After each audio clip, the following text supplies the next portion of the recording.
রাজধানীর বাংলা মোটর ও কারওয়ান বাজার সড়কে লাগানো এআই ক্যামেরা বন্ধের তথ্য সঠিক নয় বলে জানিয়েছে ডিএমপির ট্রাফিক বিভাগ। সকালে দুটি স্থানে সড়কবাতি সচল দেখা গেছে, নিয়ম মেনে চলাচল করছে যানবাহন। দায়িত্বরত ট্রাফিক সদস্যরা জানান, অটোমেটিক ট্রাফিক সিগন্যাল ও এআই ক্যামেরা সচল রয়েছে। তবে গত বুধবার কারওয়ান বাজার মোড়ের লাইনে যান্ত্রিক ত্রুটি দেখা দেয় সাময়িক সময়ের জন্য বন্ধ ছিল।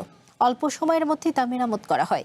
এ বিষয়ে ডিএমপির অতিরিক্ত কমিশনার বলেন, সড়ক থেকে এআই ক্যামেরা তুলে নেওয়ার কোনো প্রশ্নই আসে না, বরং পর্যায়ক্রমে পুরো রাজধানীতে এআই ক্যামেরা বসানো হবে। এখন পর্যন্ত রাজধানীর ৭৬টি পয়েন্টে কৃত্রিম বুদ্ধি সম্পন্ন এই ক্যামেরা বসানো হয়েছে।